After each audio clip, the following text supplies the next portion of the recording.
The Beatles. Ed Sullivan Show, 1964. Like everybody my age. My life went from black and white to color at that moment. I said, particularly fixated on George Harrison because the sound of the guitar kind of got in there, you know. His solo, and I saw her standing there, I wore out, and I just love every single one of them. I've had the great honor of working with Paul and George as well. George was my pal, man. My first guitar hero, and it was such an honor to share time with him, man. He was really sweet to me. Paul was always really nice too. Ringo's my brother. I love him. We've been together. You're in Ringo's band now? Yeah, going on 8 years. So does my goal is to be the longest standing all-star guy, you know? Have you not already got that feat? 8 years is a long time. Well, I'm going into 8 years. I think 7 years was the current record. Yeah, so I want to beat the record. Yeah. Me and him have become dear friends. I adore this man. I can't say enough. His whole family's wonderful. It's just vibe. Wise, funny, and a joy to work with, man. We just wrote another song for the new album. I played some stuff on that. The last album, we wrote 2 songs, and he got Paul to play bass, man. It was like, now I can die, because it's like that's amazing. Ringo, Paul, and me. It's like, okay, I never thought that would happen. It's rather, you know, as a young boy looking and dreaming, you know, what are the mathematical odds of some kid from North Hollywood pulling this whole dream off? I mean, it's sort of humbling. When I was writing my book, I sort of went, God, did I really do all this? How did I do all this management of time? Which puts to bed these myths about how we were all a bunch of drugged out guys in Los Angeles. I mean, how would you be in a band, play on thousands of records, and get called back all the time if we were a mess? One guy fucks up, and the next thing you know, the label is put on us forever. Not really fair, you know. I mean, it was a crazy time, and everybody was crazy. I'm not saying we were schoolboy, you know, angel schoolboys, but you know, we took our work seriously. After hours, anything goes. Yeah, well, I mean, now we're all older guys. I don't even drink or smoke or do anything anymore, but I did it for a time, you know. Well, I mean, it's rock and roll, so you know, you've got to. It was all very innocent back in the late '70s when I was just a teenager, or you know, like '76. I was still a teenager, starting out, and the whole Los Angeles was just crazy. It was like Boogie Nights was a documentary, for God's sake. You know, one of those kind of places. It's like we didn't know. It was all very innocent, you know. But it got ugly later, and that's when everybody went either stopped or died or got arrested or something.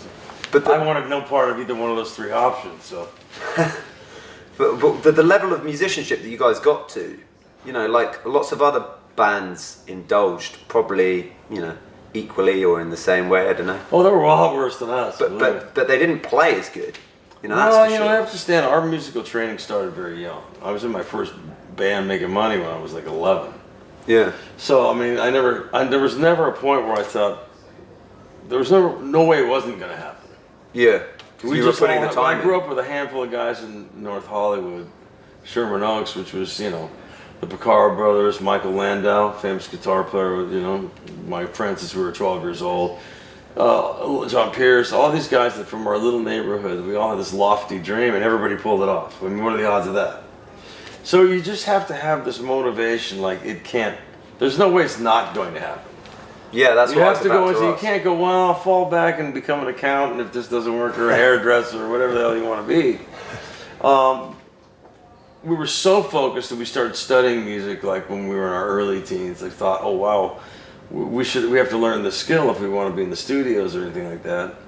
Because once we met the Picaro brothers, Steve Picaro, Mike, and Jeff Picaro, and saw Jeff and David Page, it was like, Jeff was in Steely Dan when we were in high school, so we realized the bar was way high.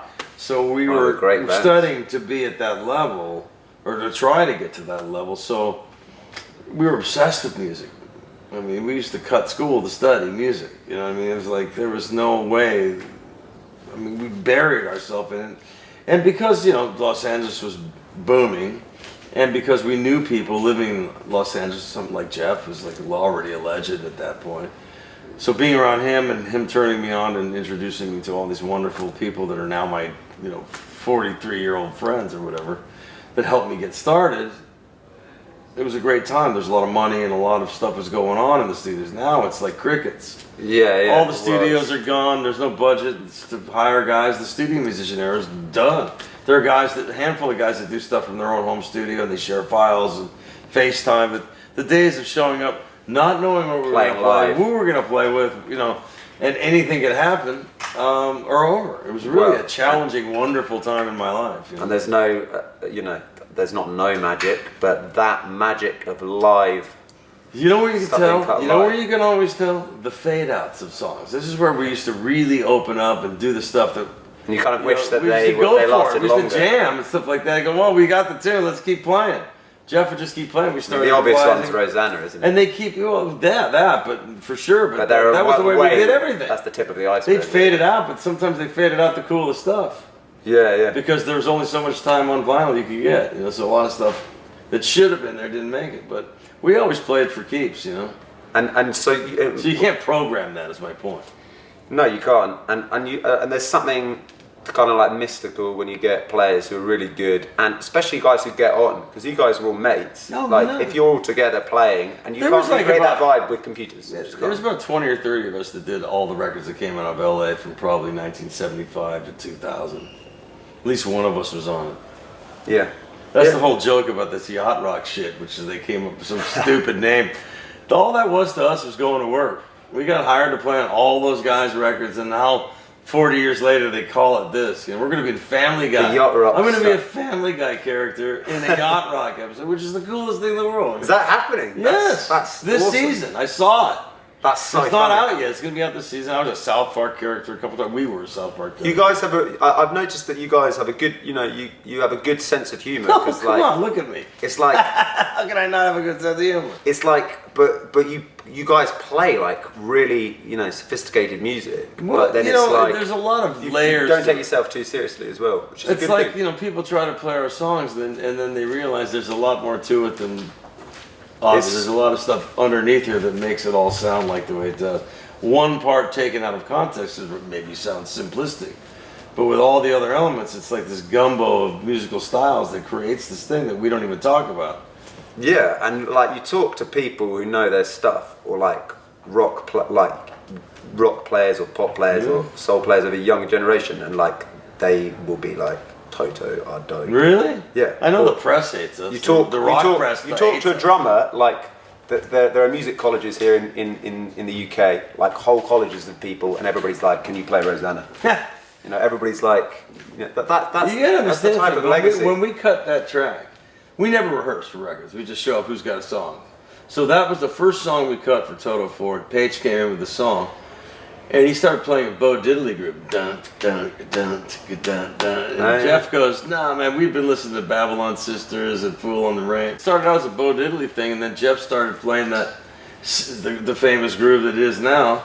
And then we all sat around the piano and go, who's going to sing this one? And then so I tried a little bit, and then Bobby sang, and Dave goes, how about if you both sing? And then he did a modulation right there.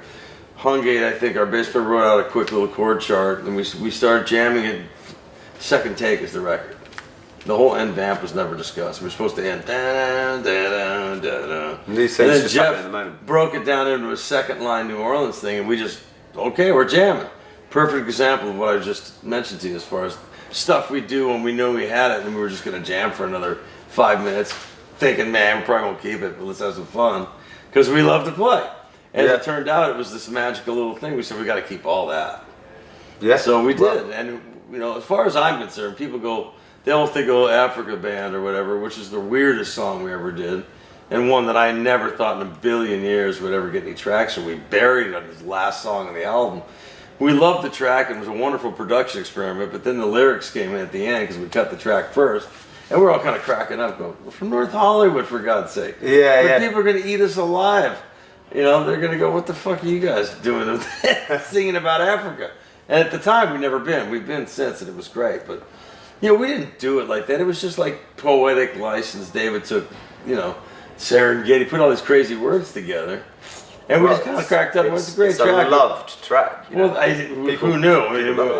Who knew now? Especially what's happened lately with it. It was ridiculous. I'm kind of glad it's kind of like, okay, chill out a little bit. It's been a great career boost for us. I'd be lying otherwise. But Rosanna, to me, is the penultimate Toto song. If I had to pick one song out of our catalog that says, what do you think best represents your band?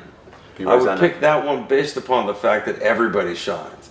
Jeff's groove, the synth solo, which is legendary. People like what I played on Guitar it. solo's The wicked, groove, yeah. the vocal Groove. things, and all the arrangements, and Both all of the you little guys colors, singing. and a killer mix by Greg Ladani.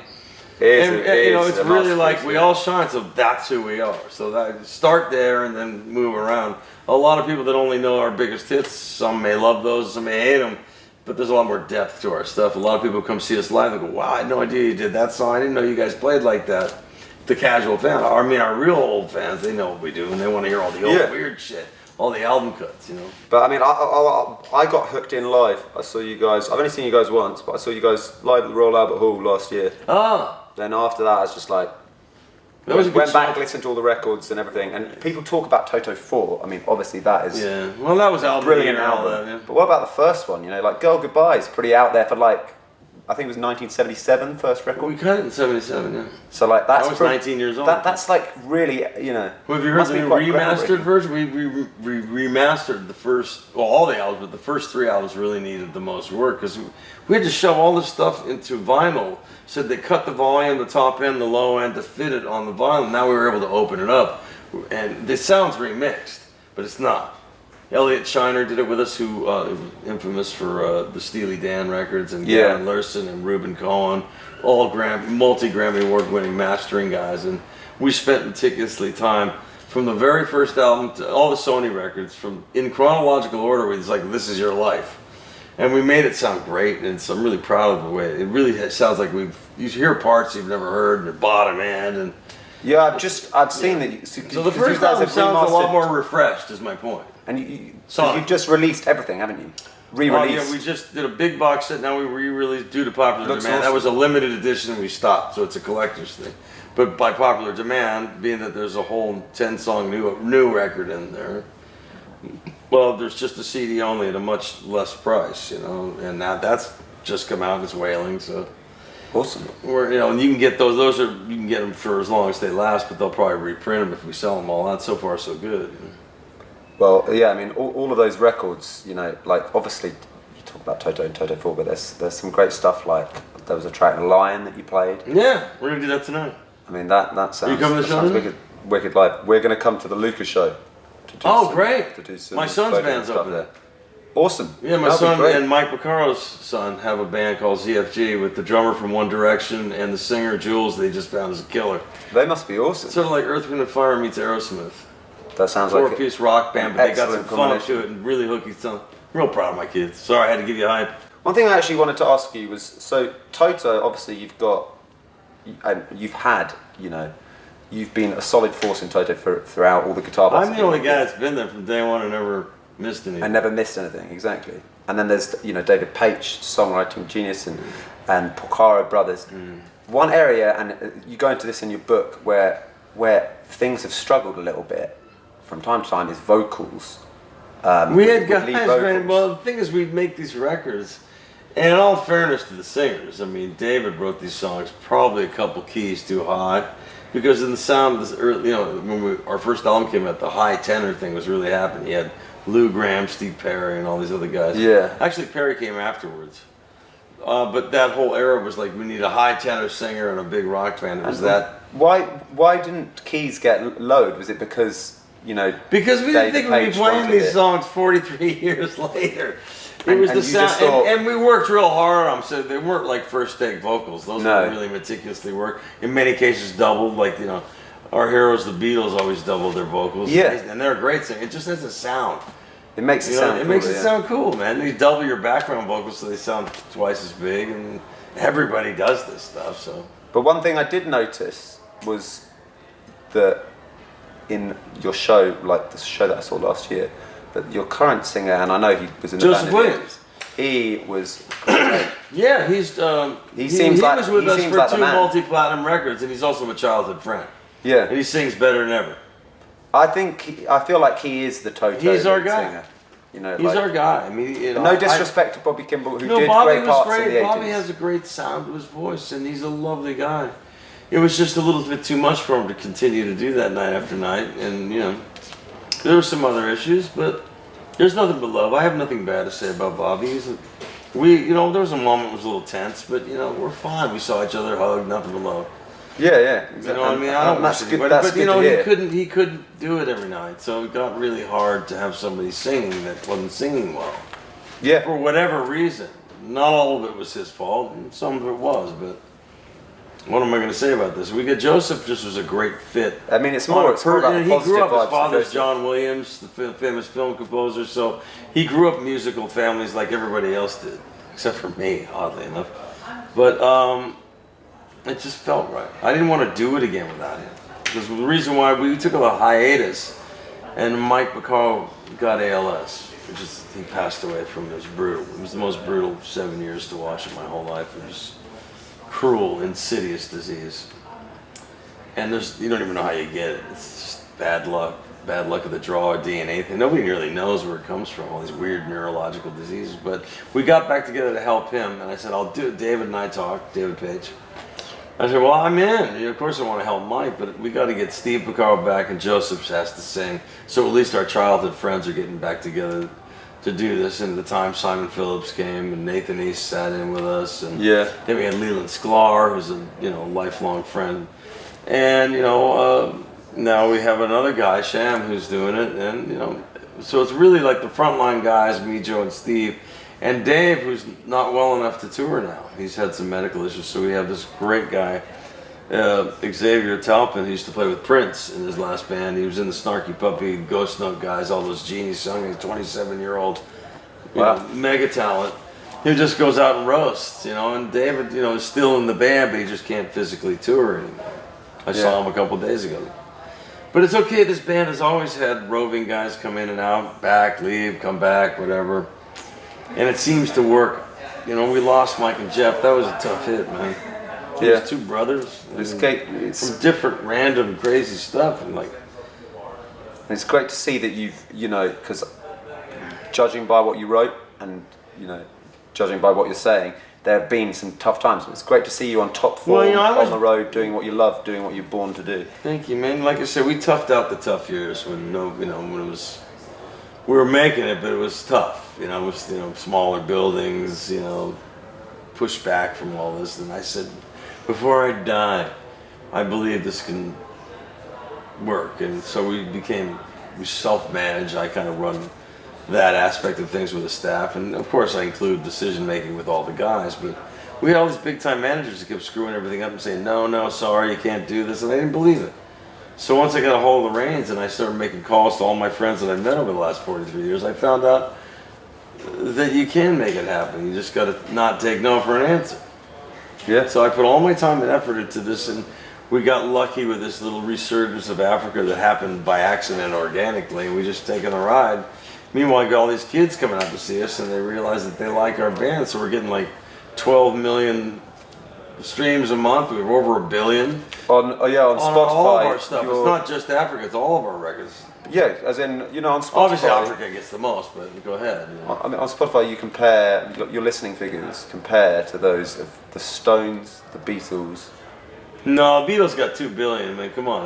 But as in your monthly listeners on Spotify, which is probably the most important metric of any. I don't know, because I don't even know what I'm looking at. Is that real numbers, is what it is? They tell me it's great, so I'll take... So 14 million people a month listen to the Beatles, and like 12 million listen to Toto. Or like maybe 12 million. Well, we're not in the same league, for sure. I mean, but it's good to hear, it's good to hear. There's no Beatles, there's no anybody. Well, I do agree. Okay? That's, if you're my generation, I mean, none of us would be here without the Beatles. I'm completely on the same page. And they're still the greatest rock and roll band in the world. I love the Stones, but... Oh, it's the Beatles. It's the Beatles hit me first. The Stones got me second. I still adore them. But the Beatles, just their songs, the production, George Martin, the Jeff Emmerich, God bless his soul, and all the guys that made those records. I mean, John, Paul, George, Ringo, man. That's like tattooed in my soul. That music. Well, that's my soul music, my classical music, and what can I say? The music holds up. They're the forefathers of rock and roll and pop and everything. There'll never be anything like it again. No, just I to be completely agree. A little granule in their history is such a great honor for me. Well, it's really amazing to hear such a great musician talk so humbly. Oh man, it's real. I've been in the room. I know. I played with Miles Davis. I know. Musical genius, Aretha Franklin singing this close to me right here, playing the piano on these sessions we're playing live. Sometimes I've had a lot of pinch me moments, you know. Yeah. I got to play with so many of my guitar heroes, you know, and you know. And all the great Quincy Jones records. Yeah, Quincy was great to all of us. I started working for him in my early 20s, you know.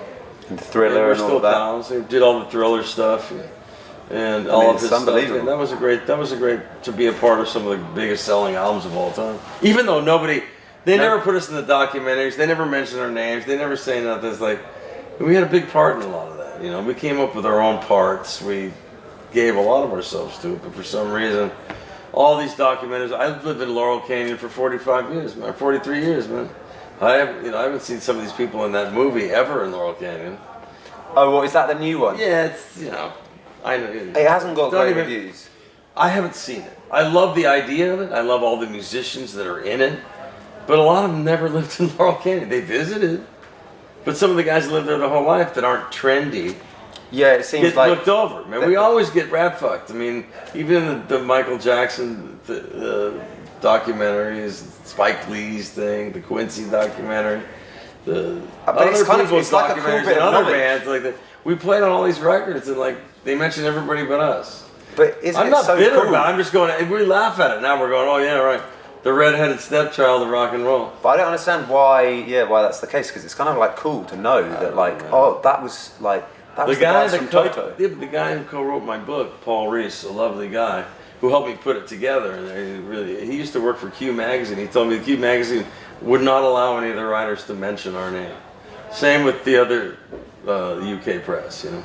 Well, you know. That's which I said that you're the right guy. You should do this with me. That's the sort of press that should be used to wipe people's asses with. Oh, come on, man. If they had any power, I'd have been dead in 1978, so whatever. Well, yeah, you're still playing. If they're still holding a grudge and we're still together and we're still being successful, that's the best revenge, always. Well, exactly. And I told Classic Rock Magazine to piss off because all they would write about is cocaine and Toto. Fuck you guys, because there's so much more to us. Is that all you got, man?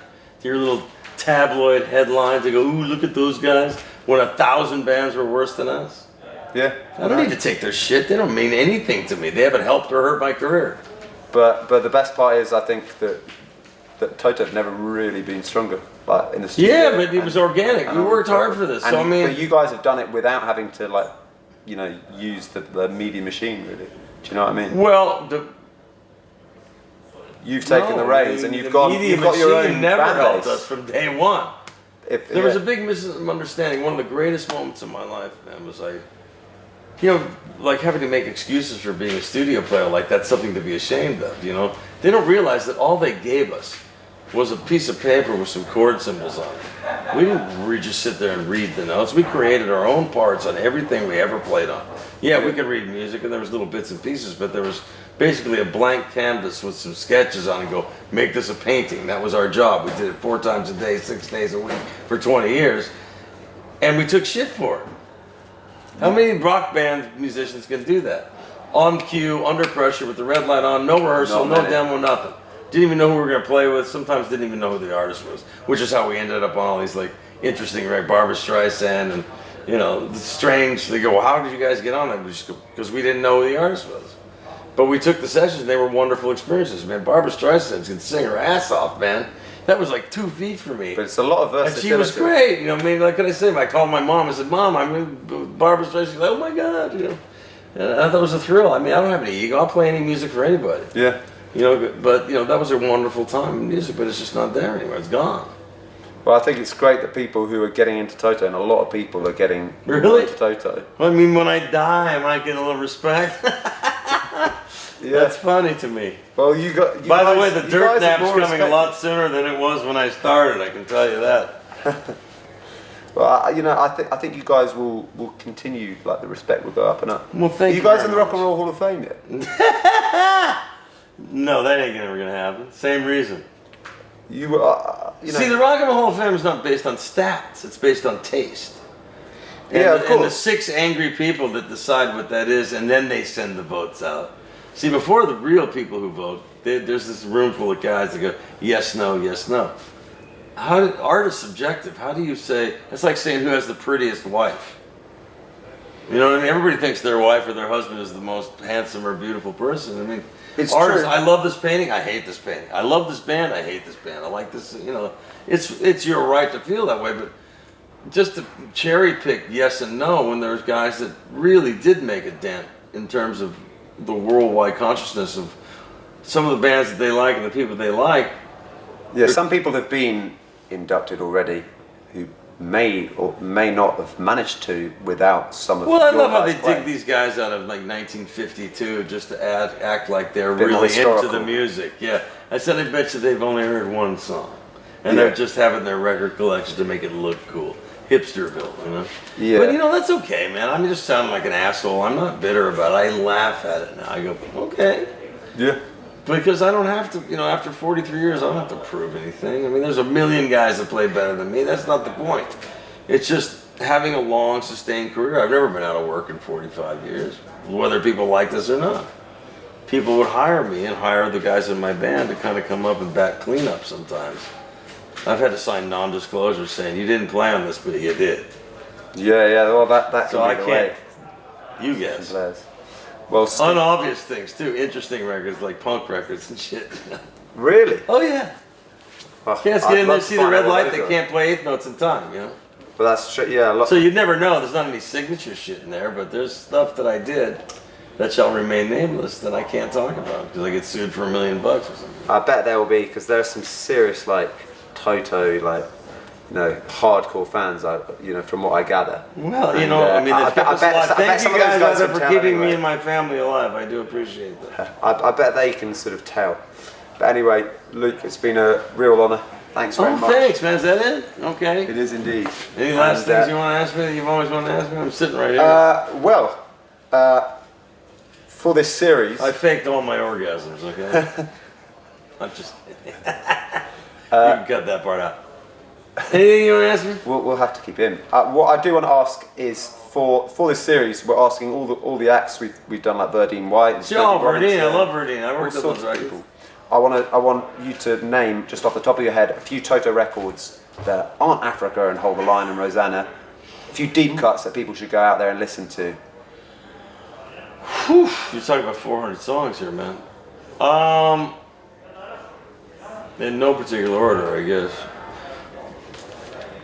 I can't answer this question now. It's like which one of my kids do I like best? Yeah. There's just so much to choose from. It's kind of all of a sudden hit me overwhelming. I like some of the weirder stuff we do, like our more adventurous, proggy sort of things that we've. When I say that, I mean it's a broad stroke. I mean, we take from so many different influences. It's hard to pin us down, which is probably why we took so much shit. The same band that had Hold the Line had Georgie Porgy, Africa, and then we'd have. Or I like our more hard-edged stuff. Our album Kingdom of Desire has a lot of stuff on it because we wrote it together as a band. So that's a special record because it was the last album that Jeff did, before he passed. And there's a lot of cool stuff on that. The seventh one, Pamela's a great song. I really Seventh one is really good, yeah. George Massenberg did this Kingdom of sonically. Desire. It's a brilliant sounding record, and we had fun making it. Home of the Braves on there. We wrote with Jimmy Webb. That's a great record. And there's stuff on the stuff we did with Miles Davis. Don't Stop Me Now. That was a one take from Miles, and I'll always cherish that.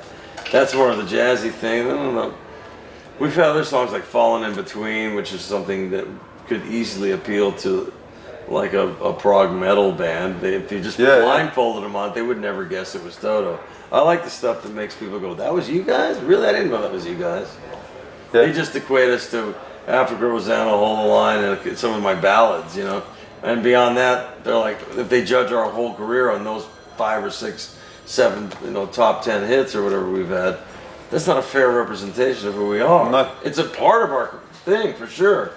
But if you see the show live, as you did, you see there's a lot of other layers to our music besides the obvious hits. Yeah, well, I encourage anybody watching this series to listen to all the records, buy the book, and find out about one of the great underrated rock and roll bands. Yeah, man, thank you very much.